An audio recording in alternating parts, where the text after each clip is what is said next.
Royal Crown Church of God welcomes you to your place of royalty, where you are treated like a king and a queen, prince and princesses. You are before the King of Kings, who is your chief host. Hello, good day. My name is God Gift Austin, and I present to you the topic I titled Youth and Relationship. May you be blessed as you give attention and consideration to this timely message or warning. First of all, I want you to know that everyone is in one form of relationship or the other. What then is relationship? From the dictionary, relationship means a relation between people. Relationship is often used where relation would serve as in a relationship between inflation and unemployment. But the preferred usage of relationship is for human relations or state of relatedness. The relationship between mothers and their children, human relationship. Secondly, a state of connectedness between people, especially an emotional connection. Thirdly, a state involving mutual dealings between people or parties or countries. Fourthly, relatedness or connection by blood or marriage or adoption, kinship, family relationship. For the sake of this study and easy understanding, let us divide the word relationship into two branches, which are relate and ship. This helps us a lot because it takes two or more to relate. The relating parties are usually in the same vehicle called ship. Therefore, relationship can simply mean, in my own terms, beside the above definition, two or more people who are likely going to the same direction, being in the same vehicle called ship. In relationship, the people involved have something in common vision, common goal, almost similar mindset. You cannot be in a ship that is not going your direction, else you may not get to your destination, and if at all, you will arrive late. The above analysis is talking about life. Every living creature or human is created for a purpose, and to fully explore this purpose, such person is also given some gifts, talent by God. However, such person must be ready to inquire from God his or her purpose of creation. It is when you know your destination that you can actually know the right ship to board. Knowing your destination helps you to pick the right persons to be in the same ship with. Everyone you relate with has a contribution to make in your life that can help you arrive safely in your destination or delay you, and so you must prayerfully choose your friends. Some relationship ends in marriage, some in business, some in juicy opportunities, while some end in the street lives. What do you really want? Let us consider relationship that ends in marriage. Marriage is fast becoming the primary reason for people to relate, especially among the youths. Therefore, it becomes pertinent to know what marriage is all about. Marriage, before you say I do, the world system sees marriage as a union of two people who are either male and female or male and male or female and female who have agreed to cohabit with or without the consent of parents. Such marriage is a contract to them where each person has a quota to bring to the table, else there is no marriage. This is not the concept of marriage as given by God to us, his followers. A godly marriage is defined as a legal institution, union established by God between a man and a woman as husband and wife who are matured physically, mentally, emotionally, spiritually, financially, with the consent of parents to fulfill divine purposes. Marriage is not a contract where the man assumes headship over the wife, but a covenant where God is the head A godly marriage is established to model our relationship with Christ.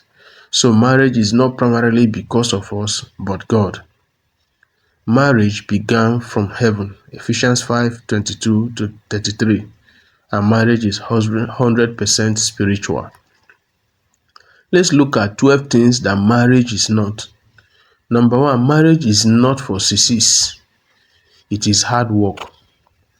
Marriage is not about getting what you want all the time. It is not a dictatorship. It is not wanting to win all the time, because that would mean that the other person would lose all the time. Maybe okay for you, not good for the marriage. 3. Marriage is not rocket science. The principle it's based on are really pretty simple. Kindness, respect, loyalty, that kind of thing. Number 4, marriage is not unfashionable. It stays vital. Everyone must think so.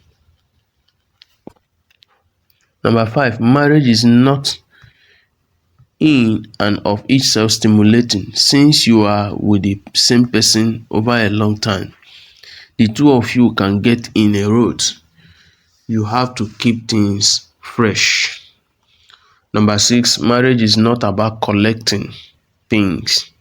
The joy of marriage are not tangible. You live them. That is what makes them so very special. Number 7, marriage is not for the impatient. Some of the best stuff takes a while to develop. You have to stick around to find that out. Marriage is not the place for criticism, for abuse. If it is found there, it will ruin any chance of true intimacy or trust and dissolve the hope that once might have existed. Number 9, marriage is not a 24-hour repair shop. Your marital partner is not supposed to meet your every need. Some of those needs you may have to take care of yourself through your friendship or other activities.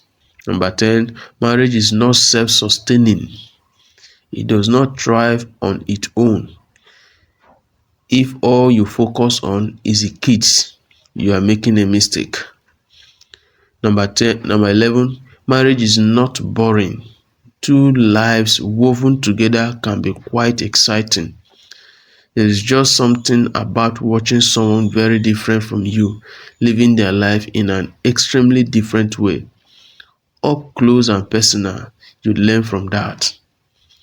12, marriage is not without conflict. Knowing how to disagree and work through anger and disappointment is probably the key to lots of stuff going well.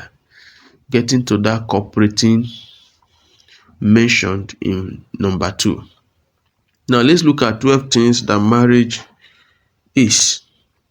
1. Marriage is the potential for an intense, deep, and diverse intimacy, sexual, emotional, and relational. 2. Marriage is about knowing someone has your back always and you have theirs. It is about interdependence. 3. Marriage is realizing that you have been seen in your worst times and that you are still loved. There is an overriding sense of gratitude and security. Number 4, marriage is sharing old jokes or some story that may be told over and over, but it still makes you laugh till you are left gasping for breath. Number 5, marriage is getting teary-eyed together. Number 6, marriage is thinking about the other one not being there anymore and not being able to think about it. Number 7, marriage is getting irritated by the things that always irritate you. Such things have irritated you for 24 years. Will keep irritating you for another 24 years. And you will be tolerating it because it is a way overbalanced by the good stuff. Number 8, marriage is not being able to wait to get home to share some little things, stories, gist, gossip, and all that. Number 9, marriage is wishing you were the one having the operation or the illness, not him or her. Number 10, marriage is sometimes fighting, trying to slowly learn to fight more, fairly apologize, listen, learn, and to find resolution. Number 11, marriage is about vulnerability, giving someone the right to hurt or disappoint you, while simultaneously giving that someone the opportunity to bring you tremendous joy and laughter. Marriage is a promise, a vow to try the hardest you have ever tried in your life. Marriage is a place for the achievement of a personal integrity like no other. May I also add here that in marriage, that the person you love the most is also likely to be the person that will hurt you the deeper. So you will not get anyone to hurt you else than the one that you are with together. Now let's look at God's purpose for marriage. Marriage is not a product of our own culture, but God's initiative to reflect His glory. God made man to mirror His image on planet Earth. God made man distinctly different humans, male and female, so that they would reflect God's image. Couple who mirror God's image experience oneness. Another point there is that to mutually complete each other. That is another reason God made man or marriage in 1 Corinthians chapter 11 verse 11. Another point there is that is to multiply a godly heritage. You can see that in Genesis chapter 1 verse 28a. Also in Malachi chapter 2 verse 15. Another point is to model Christ's relationship with the church. You look at Ephesians chapter 5 31 to 32. And finally on that is to restrict immorality. 1 Corinthians chapter 2 1 to 5. God's plan for marriage to work. There are 3 major rules for any marriage to work. One of them is you must live. 2, you must cleave. And 3, you must become one flesh. In addition, God must be allowed to lead as the head of that marriage. How then do you choose a life partner? I want you to know that marriage is important to both man and God because it brings about procreation. Number 2, it brings about companionship. Genesis chapter 2 verse 15. 3, it is part of God's creative plan. Authoritative decree from the beginning. Genesis chapter 1 26 to 28. 4, it is a place where children are raised to know the love of God and salvation. You can see that in 2 Timothy chapter 1 verse 6 to 3 to 6 and Joshua chapter 24 verse 15. 4, it is a place where, 5 is a place where we learn virtues and good characters by words and examples. You see that in Proverbs 22 verse 6, 1 Thessalonians chapter 2 4 to 12. Number 6, it is God's gift to man. Proverbs 18:22, Proverbs 19 verse 14. Number 7, it is the only place one can enjoy sex without guilt or disease. See that in 1 Corinthians chapter 7 1 to 9 and 1 Thessalonians chapter 4 3 to 8. Number 8, it is a foundation for the community and the nation. 1 Timothy 3 2 to 5. Therefore, in choosing a life partner, it is important that you are born again, which will help you rely on God, who has a beautiful plan for you from the beginning. You can see that in Jeremiah 29:11. So according to F.B. Meyer, you must be acquainted with what? Your Bible, the leading of the Holy Spirit, discernment of the Spirit, and circumstances around you, as they help you to know who God has designed for you. Also, there are 3 C's that you must consider. One is core value. What does a person value most, which are related to your own vision? For instance, what is his or her relationship with God? What is his relationship with people around? What is his or her view about family, work, ministry, premarital sex? Is he or she ostentatious, materialistic? Second C is character. Does he or she have character? Is he or she kind, tolerant, forgiving, trustworthy, self-control, contented, peace-loving, generous, honest, and finally, how does he or she handle anger? Some people, once they are hungry, the whole house will be upside down. Is it such a person you want to be in a ship with, or someone who is calm? How does the person handle anger? Now, the third C is chemistry. This is simply physical attraction.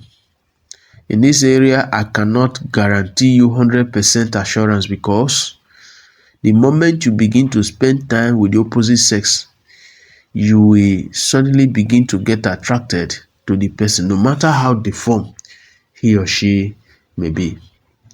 However, the perfect will of God is superior to all of the above mentioned. You must know that marriage is not all about I love you, kissing, or having sex or fun. It is really work, which is not suitable for lazy people. Therefore, you must ask yourself what you want in a marriage. Why do you want to be in a marriage? Is it to fulfill sexual desire? Is it to evade loneliness and boredom? Marriage is work before chop, and not otherwise. Therefore, you must be well prepared before stepping into it. Now, let's look at God's purpose for marriage. Marriage is not a product of our own culture, but God's initiative to reflect His glory. God made man to mirror His image on planet Earth. Number one, under it, God made man distinctly different humans, male and female, so that they should reflect God's image.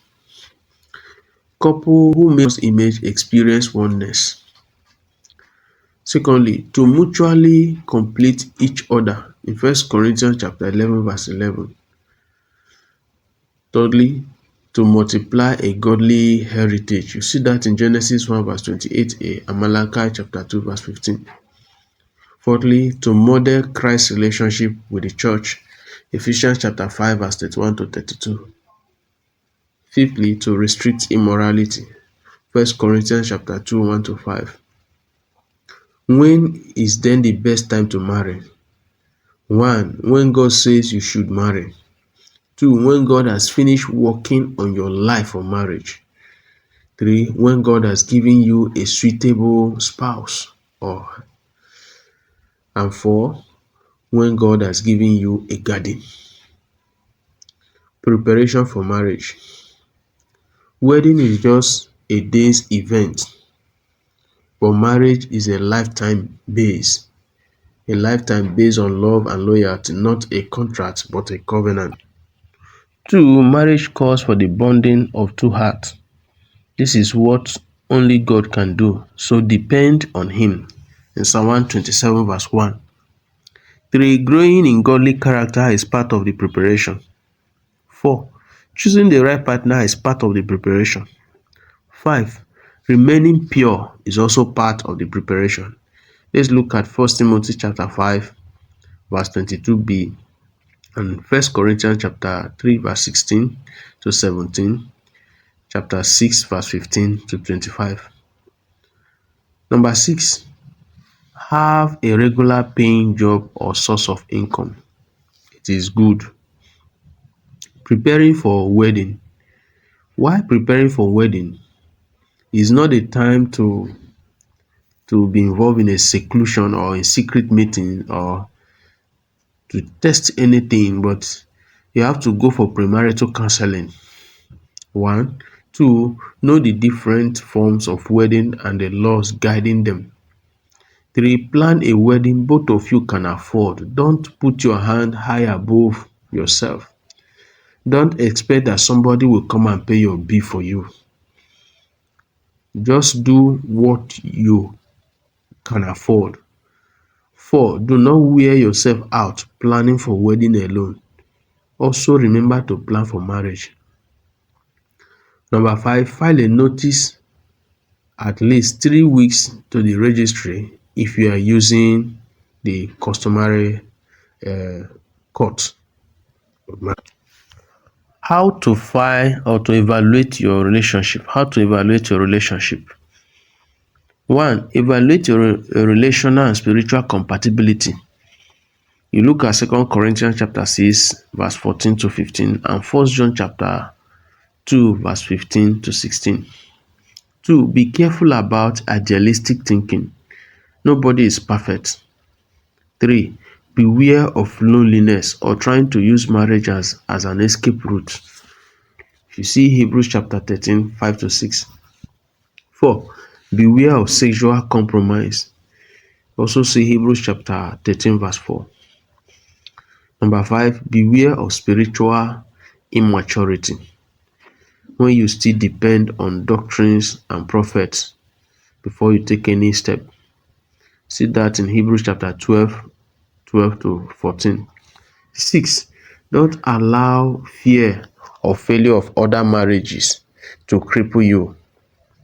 2 Timothy chapter 1 verse 7. Seven, don't allow the fear of the death do us part prevent you from looking positively at God's gift of marriage. See that in Romans chapter 7, 1 to 2. Why do marriages fail? There are forces against marriage. Truly. And we know that marriages have been failing, and out of 10 marriages, 5 or more are already crashing, especially in this recent generation, information technology generation.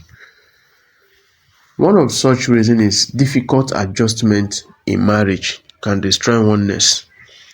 Without making necessary adjustment toward one, erodes intimacy and creates room for isolation. What do I mean by that? When you need to, everybody, when we come into marriage with our character and our nature, there's a need for every one of us to begin to adjust. Marriage is a place for adjustment. You cannot come in the way you are and try to remain the way you are. In marriage, there's a room for what? Adjustment, because it's a place of learning. So we must know that when we fail to do that, the marriage will lead to breakdown. It will erode intimacy and create room for isolation. Secondly, couples entering into marriage are usually not equipped for it. Usually, the principle that is on air for everyone, both Christians and non-Christian, is a word formula for marriage, which is 50-50. And this leads to divorce, where that you must bring something to the table. Everybody must bring something, is a must. That is not ideal for marriage. Such crashes in marriage when such principle is not met. So you discover that people are not well equipped for marriage before stepping into it. Third point there is selfishness in marriage destroys oneness. When all you're talking about is you, yourself, and nothing else, it leads to divorce. Fourthly, difficulties and trials will come. Yes, of course, they will come. And when you fail to walk through them, they will destroy that union, resulting to divorce. Every marriage has a time for trial. The issue of for better, for best is a language, but the reality is that there is always a time for the worst. And that is why in marriage we said, I will stand by you. That vow means that in trying times, I will stand by you. It is not a rosy thing. There are times where you must need to stand by your word and the vows that you made. Now, number 5, extramarital affairs will destroy oneness, leading to isolation and divorce.